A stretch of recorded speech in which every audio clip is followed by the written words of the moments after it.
Vocês estão vendo aí na foto também o meu contato com membros do corpo governante. Esse aí é o Lurch, austríaco. Inclusive eu tive algumas interações doutrinárias com ele, né? Nós viajamos juntos também. Aquilo que era um movimento orgânico, flexível, com foco no Senhor Jesus e não numa organização, aliás, Russell escreveu, tomem cuidado com a organização. Obedeça até o ponto que você é capaz de compreender. Não precisamos de uma organização, então ele escreveu contra isso. E Rutherford deu um rumo totalmente oposto. Ele criou uma organização, criou um conceito de teocracia, ou seja, que é Deus que está controlando aquela organização. Isso tudo foram desenvolvimentos posteriores. O que levou a uma elevação do corpo governante, do chamado escravo, e da organização em si, a um patamar que não é bíblico. Então eu me lembro de reuniões anuais lá em Betel, em que você passava o dia inteiro ouvindo as consecuções da organização das Testemunhas de Jeová, louvando uma organização, e não o Senhor Jesus e não o Senhor Jeová. E você vê que as publicações das Testemunhas de Jeová estão cheias de frases como a organização de Jeová, Jeová e sua organização, como sendo uma coisa única e inseparável.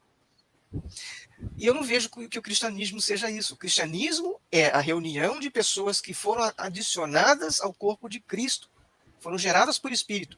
E esses irmãos em Cristo estão espalhados em denominações, com mais ou menos verdades.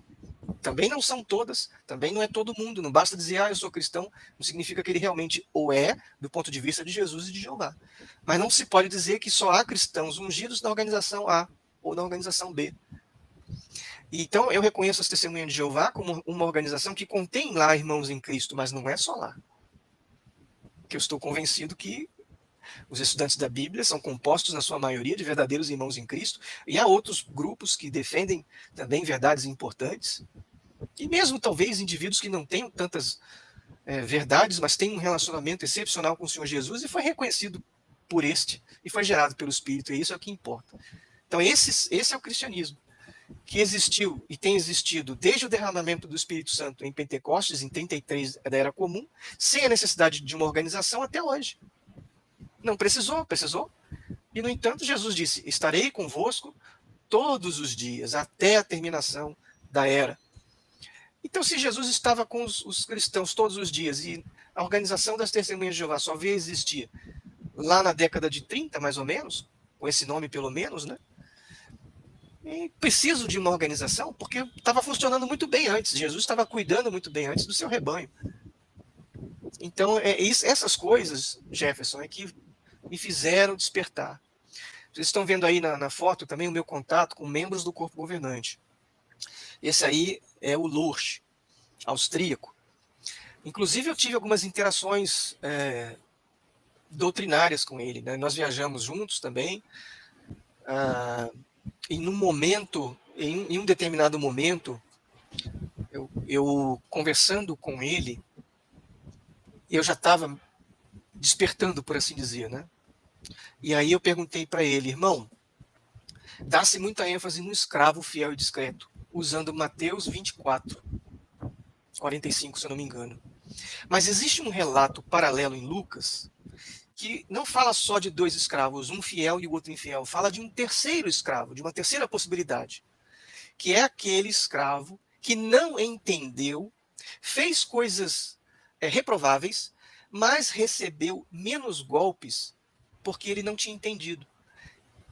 E aí a pergunta que eu fiz para ele é, se Jeová dá um entendimento ao escravo, por que Jeová iria punir um escravo que não recebeu esse entendimento? Por que ele iria receber golpes? Ele ficou visivelmente consternado com isso e disse para mim, não, são duas coisas diferentes. O escravo lá de Mateus, o grego está rodolos, o escravo, portanto, refere-se a uma classe. E aí eu terminei a conversa, não insisti, né? Porque como é que eu ia insistir? Eu só terminei a conversa dizendo, então você está dizendo que o relato de Lucas não é o mesmo de Mateus. Não é o mesmo.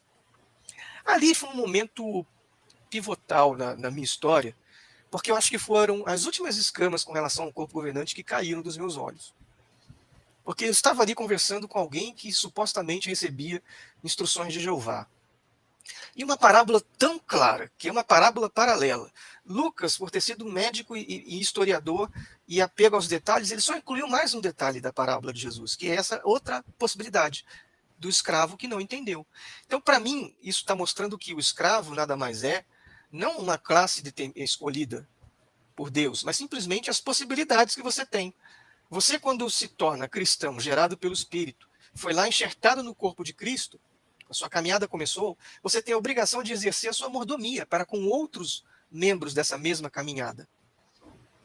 E aí você tem 3 maneiras de fazer isso. Ou você vai ser fiel na sua mordomia, vai servir ao próximo, alimento no tempo certo, e também vai receber dos demais alimento no tempo certo. Ou você vai ser infiel, virando as costas, perseguindo os seus anteriores irmãos. Ou você não vai entender, porque vai ter momentos que você não entendeu, apesar dos seus esforços.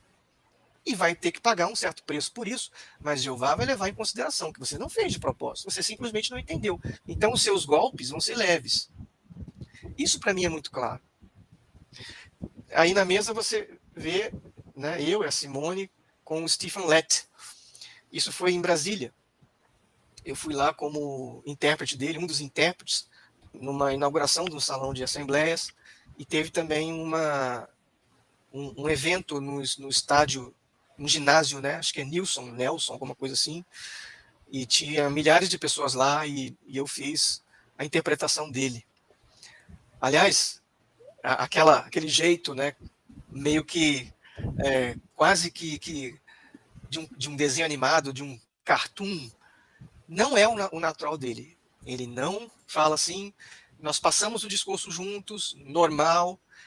Aquilo ali é um recurso dele. Quando ele chega lá na tribuna, ele faz aquelas caras e bocas. É recurso usado no momento, porque ele não fala assim, ele fala de maneira normal. Elevaram o Russell a um patamar mais alto do que o próprio Russell jamais reivindicou para si mesmo. E depois, Rutherford aplicou esse patamar como sendo escravo fiel à organização. Por um tempo ele dizia que era Russell. Depois, mais para frente, ele mudou para a organização. Depois, mais para frente, mudaram para o corpo governante e ficou até hoje. Então você vê uma coisa que foi evoluindo. Né? Eu tenho até um vídeo no nosso canal lá sobre o escravo, né? A evolução de uma doutrina, que aí eu vou pegando os fatos, né?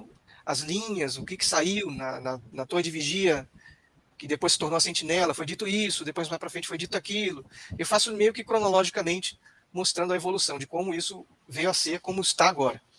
E eu acho que não vai mudar. Eu acho que agora, já décadas assim, pelo contrário, eles estão hoje ocupando um lugar de proeminência muito maior. Porque na minha época, na década de 80, enquanto eu estava crescendo, adolescente, 90, não se sabia quem eram os membros do corpo governante. Hoje os holofotes estão sobre eles. Eles trouxeram isso para si. Né? São celebridades. E as pessoas os exaltam. Eu lembro, por exemplo, com esse irmão mesmo aí, Stephen Lett, lá em Brasília. Tinha muita gente né, querendo chegar nele, e aí nós estávamos numa sala, dentro no salão de assembleia você vê que tem um local, que tem um vidro, que é onde fica o pessoal do som, onde fica o pessoal, né, onde recebe as pessoas que vão se preparar para se apresentar. Então, era no intervalo, e tinha muita gente. E foi dado um conselho para ele, porque ele queria estar no meio lá do pessoal. Aí disse, olha, irmãos, porque só na chegada, né, foi difícil, tiveram que fazer um cordão de isolamento, disseram assim, olha, se você for para lá, o pessoal vai chegar. Não, mas eu quero ir. Então tá bom. Aí fomos. Eu fui junto. E foi exatamente isso que aconteceu. No momento que ele entrou no auditório, o pessoal começou a cercar. E aí fizeram um cordão de isolamento. Eu estava nesse cordão de isolamento. Né? Bem de frente para ele. Falando inglês e intermediando. Uma pessoa, é até engraçado, usou a minha cabeça para botar a máquina fotográfica dela assim, para apoiar, para tirar uma foto do camarada. Ele riu. Ele achou engraçado, mas eu não estava achando engraçado, eu estava achando que aquilo ali era idolatria. E aí eu vi uma irmã do lado falar assim, ai, eu toquei nele, eu não vou lavar mais minha mão. Falou isso, Jefferson. Então, não é exagero. Enquanto eu estive lá, um montão de gente levando presente, querendo falar, querendo deixar carta, cartão, sabe? Eles são exaltados, eles são vistos. Eu não vou dizer que eu não tenho como julgar o coração deles. Até no caso do Stephen Lett, ele me pareceu ser uma pessoa mais simples. Ele não queria nada de especial. Quando falava, oh, o que você quer de café da manhã, de almoço? Ele foi uma pessoa bem tranquila, entendeu? Agora, eu não posso dizer de todos os membros do Corpo Governante que são assim. Eu não posso dizer se todos eles têm um coração que realmente não pensa nada no poder que eles têm. Mas existe um perigo muito grande. Existe um perigo porque, afinal, eles são exaltados. As testemunhas de Jeová não tem jeito. Olham para eles como sendo André, anjos. Realmente. Mas isso aí é que eles passam essa ideia. Eles passam essa ideia, de fato.